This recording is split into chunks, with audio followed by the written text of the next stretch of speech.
We end this week's program with a portrait of an artist as a computer programmer.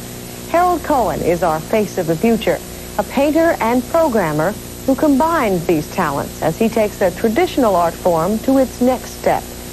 Cohen lives and works in San Diego, where we had a chance to tour his studio and listen to him reflect on whether, in the 21st century, art will be shaped by technology. We look into a culture, we look forward into a culture in which no single aspect of human life will not be affected by computing in some way or another. What is the position of the artist in a culture like that?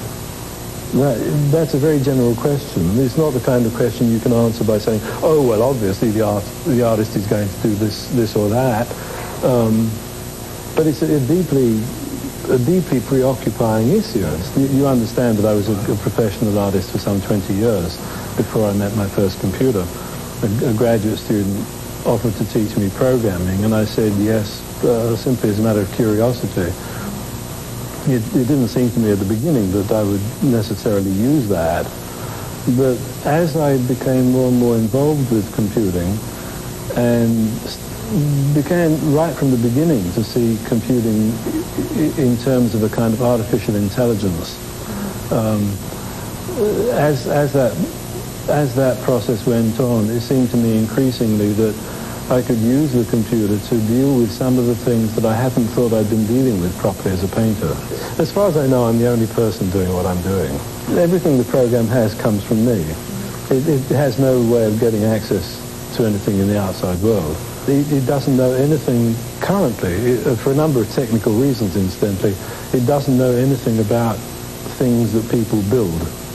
It can't draw anything with straight lines. It can't draw any rectangular solids. I won't be satisfied until the computer can do its own coloring the way it now does its own drawing. One of the things that I think my work has done is to demonstrate that a lot of the things that we normally believe require highly talented artists to do can in fact be done by a machine. That isn't to say that this program is an artist. The program does not have the motivations that are required for it to be an artist in a fully human sense. It's also not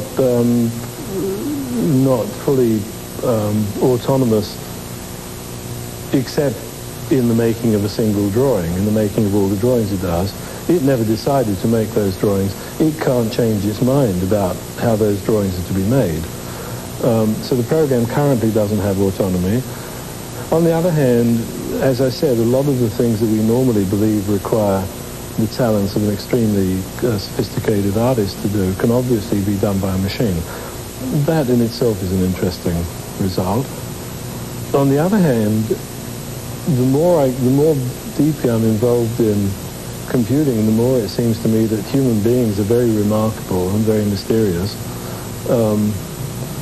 And a lot of what I'm doing is aimed at trying to find out more about that. I'm really not very interested in high technology. One needs, or some of us at least, need to be able to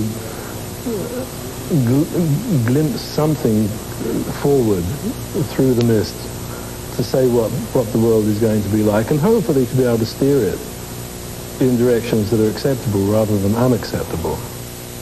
A look at art of the future here on Future Watch. I'm Marianne Laughlin. Join us again next week when we examine the future of Hong Kong.